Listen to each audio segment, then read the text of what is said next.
तो गौर किशोर देश पर काछे कर सर जाप राम के पाछे।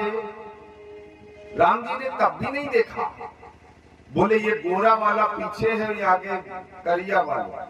राम जी से करिया वालों का, क्योंकि भगत अधीन भगवान है। भगवान किसी भी तरह से भगवान, अब देखो भागवत में एक श्लोक आता है नवम स्कंद के 10वें अध्याय का 4था श्लोक, 4, 5 दोनों, कि जब माता सीता चरण दबाती है भगवान राम के, तो राम उछल उछल जाते हैं और सीता जी से कहते हैं मुझे बहुत दर्द हो रहा है जब तुम दबाती हो। अब बताओ माता सीता कितनी कोमल है, और राम जी को लग रहा है दबाने से है?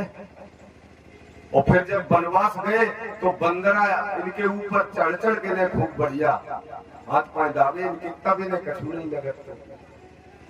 बारी राम जी क्या स्वभाव है, क्या प्रभाव है, क्या है। तो भक्त भगवान के साथ किसी भी तरह का व्यवहार करता है, भगवान को मारे तो ठीक, खवावे तो ठीक, अहम भक्त पराधीनो, यही भगवान कह रहे हैं भागवत में कि मैं भक्तों के अधीन हूँ।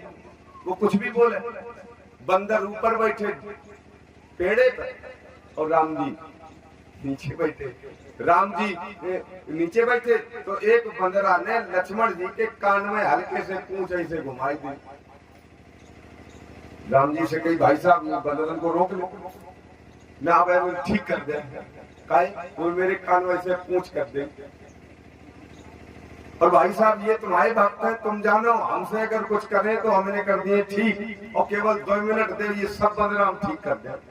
राम जी मुस्कुराते रह जाते हैं, आनंद लेते हैं सब। आज वही कह रहे हैं कि आगे वालों करिया जाए रो कुछ ऐठा है, नहीं गोरे होते तो जने का करते, करिया हो तब तो बोलत नहीं हो, और पीछे वालों जो गोरो है वो कुछ ठीक लग रहा हो।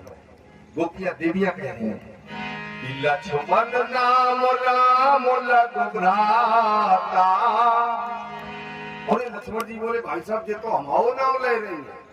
बोले अच्छा तुम्हारा नाम लिए नहीं, तुम मेरे भैया हो। देवियां चर्चा कर रही, लेकिन राम जी ने एक बार भी ऊपर नहीं देखा। बस यही तो इस ग्रंथ की मर्यादा है, भगवान श्री राम की वो मर्यादा जिसका हम पालन नहीं कर पाएंगे तो हमें उनकी पूजा करने का कोई अधिकार नहीं है।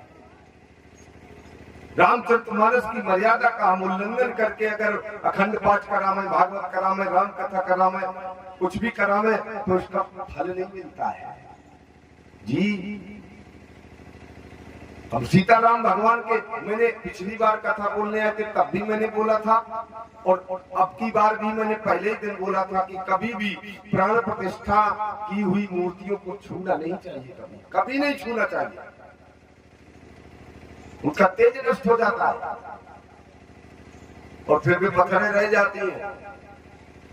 अरे राम जी अगर आपके हृदय में उनके लिए कोई अच्छी भावना है तो पेड़ा चाहे तुम दरिया और हनुमान जी वहीं से उठाए ले जाए, और तुम्हारी ये कछू नहीं है तो तुम चाहे उनके ऊपर बैठ जाओ, मिले हुए कछू नहीं है। क्या आवश्यकता है उनको स्पर्श करने की? किसी को आवश्यकता नहीं है। हाँ, एक व्यक्ति जो नियुक्त किया गया है वो छुए, अथवा जिन लोगों को नियुक्ति मिली है वो लोग छुए। किसी भी संसार में किसी भी मूर्ति को स्पर्श नहीं करे, वहीं से सीताराम करे और चले आए।